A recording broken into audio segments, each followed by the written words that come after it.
And in fact, it's headline news when Pavarotti does almost anything. If he, for instance, in London misses a performance or sings a false note, his megastar status gets full frontal attack. When Luciano Pavarotti died in September 2007, the world said goodbye to one of the greatest voices it had ever known. Opera houses dimmed their lights, politicians sent their condolences, and millions of people all over the world listened once again to Nessun Dorma. For most of the public, it felt like the end of an era. But behind the scenes, in Modena and inside his family, his death marked not an ending, but the beginning of a much more complicated story. Because Pavarotti did not leave behind only music. He left behind 2 families, 4 daughters, a history filled with love and betrayal, a child who had died only days after being born, and an inheritance that quietly threatened to reopen wounds that had never fully healed. To the world, he had always been the smiling giant who made opera accessible, the warm and generous man whose voice seemed to belong to everyone. But in his private life, Pavarotti had been living in 2 different worlds for many years, and keeping those worlds together had come at a price that was mostly paid by the people closest to him. For more than 30 years, he had been married to Adua Veroni, the woman who had been with him before the fame, before the money, before the international career. Together they had 3 daughters, Lorenza, Cristina, and Giuliana. They grew up surrounded by music, but also by absence, by packed suitcases, and by a father who was often somewhere else, even when he was officially at home. Then, in the 1990s, his carefully separated private and public lives began to collide. Italian newspapers started publishing photographs of Pavarotti with a much younger woman, his assistant, Nicoletta Mantovani. The story spread quickly, not only in Italy, but across Europe and beyond. The marriage to Adua eventually ended, and a new chapter of his life began. In 2003, when Pavarotti was already in his late 60s, Nicoletta became pregnant with twins, a boy and a girl. But only the girl survived. The boy, who was named Riccardo, lived only a few days. It was a tragedy that deeply marked both parents, and one that Pavarotti would later describe as one of the most painful experiences of his life. The surviving child, Alice, became the center of his world, but she would only have 4 years with her father before he died. After his death, the legend remained. But inside the family, questions quickly followed. How would the inheritance be divided? What would happen between his widow and his 3 older daughters? And what does it mean to grow up when your father is not just a parent, but a global icon whose shadow is impossible to escape? To understand that story, we have to go back to a time long before stadium concerts, before the 3 tenors, and before Luciano Pavarotti became a name known all over the world. We've hit 10,000 subscribers, and it's all thanks to you. But this is just the beginning. If you want more deep dives, insights, and discoveries, hit that subscribe button. Let's reach those 15,000 subscribers together. Your support means a lot. He was born in 1935 in Modena, the son of a baker and an amateur tenor. His father, Fernando, loved opera and filled the house with records of the great singers. His mother, Adele, worked in a cigar factory. They were not wealthy, but music was always present in their home.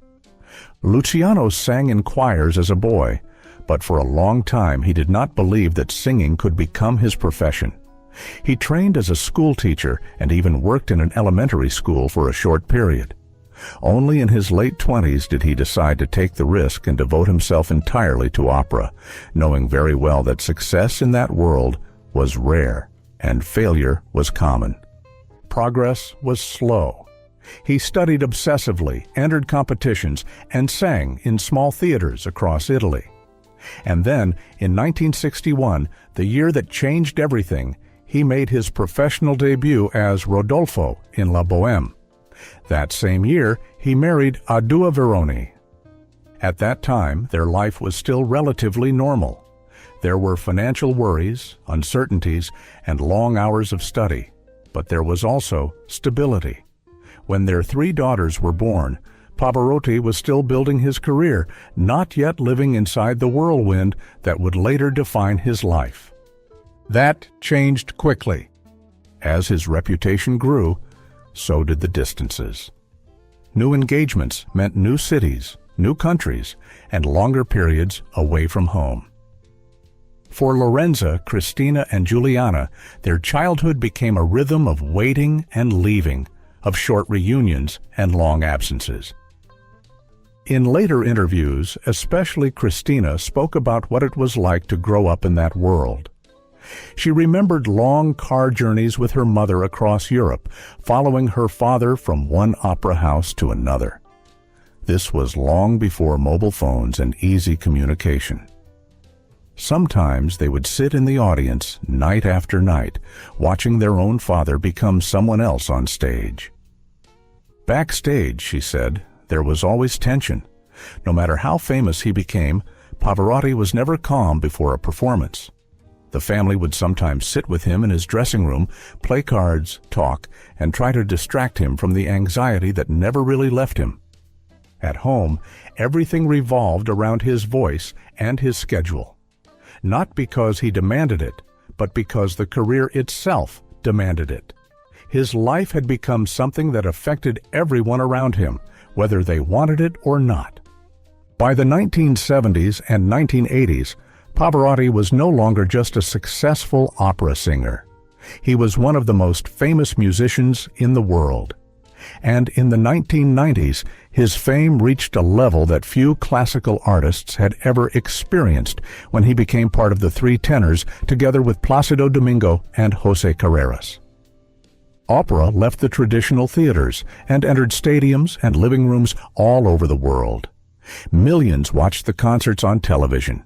Millions bought the records. Pavarotti became not just a singer, but a global celebrity. But while the world saw a joyful, generous figure, his family saw a man who was almost never still and almost never truly off duty. Christina would later say that her father lived in 2 parallel worlds, one that belonged to the public and one that belonged to his family. And those 2 worlds rarely existed in balance. For Giuliana, the youngest of the 3, life brought an additional and much more personal struggle. As a teenager, she was diagnosed with myasthenia gravis, a serious neuromuscular disease that causes extreme muscle weakness and fatigue. It was a frightening diagnosis that suddenly changed everyday life and made the future uncertain. After surgery and treatment, the illness went into remission, but the experience left a deep mark. It was a reminder that even in a famous family, there are things no success and no reputation can protect you from. By the mid-1990s, after more than 30 years of marriage, Pavarotti's private life was already quietly shifting. And then, when the newspapers published the first photographs of him with Nicoletta Mantovani, that shift became impossible to hide. The story spread quickly. The marriage to Adua ended, and the carefully constructed separation between his public image and his private life finally collapsed. In 2003, he married Nicoletta, and that same year, their lives were shaken again by both hope and tragedy. The pregnancy, the twins, the loss of little Ricardo, and the birth of Alice would change him profoundly. Friends later said that after that moment, he became softer, more vulnerable, and more aware of time passing. But time was not on his side. In 2006, he was diagnosed with pancreatic cancer. Despite surgery and treatment, his health declined rapidly. And in September 2007, Luciano Pavarotti died at his home in Modena, surrounded by his family. Alice was 4 years old, too young to truly remember the man whose voice the world would never forget. And after the funeral, after the tributes and the music, the family had to face a reality that was far more complicated than any opera plot: the inheritance. When Luciano Pavarotti was laid to rest in Modena, the world slowly moved on. Concert halls returned to their schedules, newspapers found new stories, and the endless stream of tributes eventually faded. But for his family, the hardest part was only just beginning. Because behind the music, behind the public image of unity and dignity, there was now a very real and very delicate question waiting to be answered. What exactly had Luciano Pavarotti left behind, and to whom? The answer was far from simple.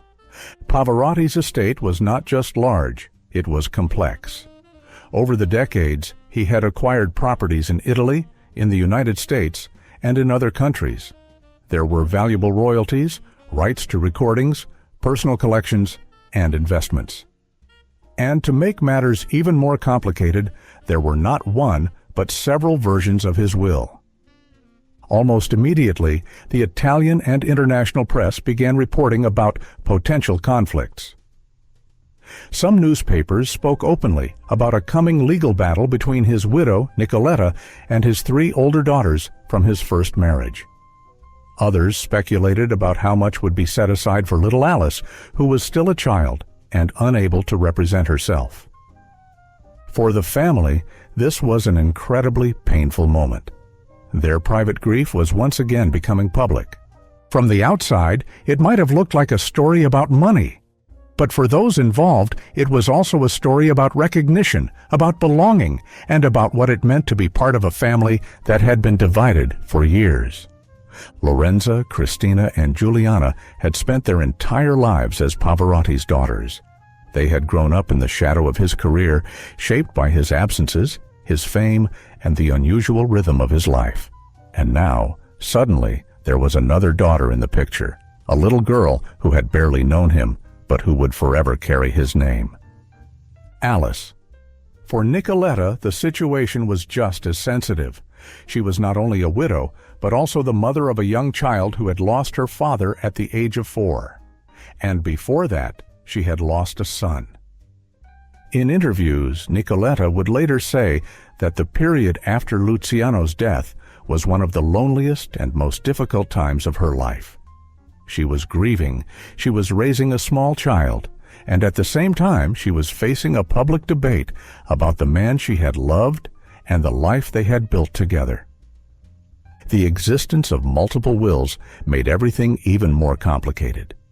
Different documents seemed to suggest different intentions, written at different times, under different circumstances. Lawyers became involved. Journalists followed every development. For a while, it looked as if the family might end up in a long and very public court battle. But something else happened. Behind closed doors, away from the cameras and the headlines, the family began to talk. And in 2008, less than a year after Pavarotti's death, the news finally came. An agreement had been reached. The estate would be divided in a way that, according to all sides, respected both the widow and the 4 daughters. Public statements emphasized that there had been no winners and no losers, and that the most important thing was to protect the future of Alice. It was also made clear that Alice was recognized not as a symbol, not as a complication, but as what she was, Pavarotti's daughter and the sister of the 3 older girls. For a family that had been split into 2 worlds for so many years, this was not a small step. The settlement did not erase the past, but it did prevent the future from being defined by conflict. And then, slowly, something else happened. Silence. The 3 older daughters returned to the lives they had always preferred, away from cameras, away from interviews, away from the world that had always been more interested in their father than in them. They did not try to become celebrities. They did not try to build careers in music. They chose privacy, something that had been rare in their childhood. Cristina was the only one who occasionally spoke in public, especially on anniversaries or at events dedicated to her father's memory. In those moments, she always spoke with a mixture of pride and honesty, never hiding the complexity of what it had meant to grow up as Luciano Pavarotti's daughter. Lorenza and Giuliana remained almost completely out of the public eye. For Juliana, who had already faced serious illness as a young woman, a quiet life was not just a preference, but a necessity. Her name rarely appeared in the press, and when it did, it was usually in connection with family commemorations, not with any kind of public ambition. And Alice? Alice grew up in a completely different world from her sisters. They had known a father who was often absent, but very present in their memories. Alice, in contrast, grew up with stories, photographs, and recordings, with a father who was everywhere and nowhere at the same time. Nicoletta tried to give her as normal a childhood as possible, away from the spotlight, away from the expectations that come with a famous name. But of course, some shadows are impossible to escape. From the moment she could understand it, Alice knew that her father had been someone extraordinary. She also knew that he had died very young in her life, and that before her, there had been a brother who never had the chance to grow up. The story of Ricardo was never hidden from her. In later interviews, Nicoletta said that she always spoke about him as Alice's twin, not as a secret or a tragedy, but as part of their family history. A child who had lived only a few days, but who would always remain part of their story. And in that sense, Alice grew up not only with a famous father, but also with a constant awareness of how fragile life can be. As the years passed, the world slowly stopped asking daily questions about Pavarotti's private life. The legend remained, but the family was no longer front-page news. And that was exactly how most of them wanted it. But one of his daughters would eventually choose a path that, in a quiet and almost symbolic way, echoed her father's relationship with the public. Not by using her voice, but by telling other people's stories. As the years passed, Luciano Pavarotti slowly became what all legends eventually become, a memory shaped by recordings, photographs, and carefully chosen stories. His voice was still everywhere, but the man himself was no longer part of daily life. For his family, however, time did not turn him into a monument. He remained what he had always been to them, a father who had loved them in his own way, who had often been absent, who had lived inside a life that was too big to ever truly belong to just one home. The three older daughters, Lorenza, Cristina, and Juliana, had already learned long before his death how to live without him being fully present. In a strange way, they had been preparing for that absence all their lives. After the inheritance was settled, they chose something that had always been rare in their childhood: normality. They did not give many interviews. They did not write memoirs. They did not try to build public careers around their father's name. They appeared occasionally at commemorations, anniversaries, or events dedicated to preserving his legacy, but otherwise they stayed in the background. Cristina was the only one who from time to time spoke publicly about what it had meant to grow up in that world. When she did, she never tried to turn her childhood into a fairy tale or a tragedy. She spoke about it as it had been, unusual, complicated, sometimes lonely, but also full of extraordinary experiences. She once said that she had learned to see two versions of her father: the man who belonged to the world and the man who belonged to his family. Both were real, but they were not the same. Lorenza preferred to remain almost entirely private. Her name rarely appeared in the press, and when it did, it was usually in connection with family events, not personal projects. And Juliana, whose illness had already taught her early in life that strength and vulnerability often exist side by side, continued to live quietly, far away from the world of celebrity. For her, and perhaps for all three of them, a peaceful life was not something to be taken for granted. They had grown up inside a story that the world loved to watch. As adults, they chose to step outside of it. Alice's life, in contrast, began where her sisters' childhoods ended. She never knew the years of endless touring from the inside. She never experienced waiting for her father to come home from yet another long trip. She never sat backstage watching him prepare for a performance. Her father died when she was 4 years old, What she grew up with were fragments, stories told by her mother, photographs on the walls, recordings that everyone else in the world also had, and the knowledge that before her there had been a brother, Ricardo. He had lived only a few days, but in their family he was never forgotten. Nicoletta always spoke about him openly, not as a shadow or a taboo, but as part of Alice's story, as her twin, as the brother who had arrived with her and left almost immediately. In interviews, Nicoletta once said that losing Ricardo had changed the way she looked at life forever, and that it had changed Luciano as well. He had become more careful, more emotional, and more aware that time was no longer something he could take for granted. In a way, Alice grew up not only with the absence of her father, but also with a constant awareness of how fragile everything is. Despite her name and despite the weight of the legacy attached to it, she did not grow up in the spotlight. Her mother made a conscious effort to keep her away from unnecessary attention and expectations. And when the time came to choose her own path, Alice chose something that, quietly and almost poetically, stood in contrast to her father's life. She did not choose the stage. She chose words. In more recent Italian profiles, it has been reported that Alice studied and became a journalist. Instead of being the one who is watched, she became the one who observes. Instead of using her voice to be heard by millions, she chose to use it to tell other people's stories. It is hard not to see a certain symbolism in that. The daughter of one of the most famous voices in history chose a profession built not on being heard, but on listening. Luciano Pavarotti once said that he had lived many lives in one lifetime. He was a baker's son who became a global icon. A shy and anxious performer who looked fearless on stage, a man who belonged to the world, and a father who never fully could. To the public, he will always be the voice. To his daughters, he was something much more complicated, a presence, an absence, a force that shaped their lives in ways both beautiful and difficult. They did not inherit his voice, they inherited his story. And they chose, each in their own way, to live outside of it. Because in the end, behind every legend, there is a family that does not live in history.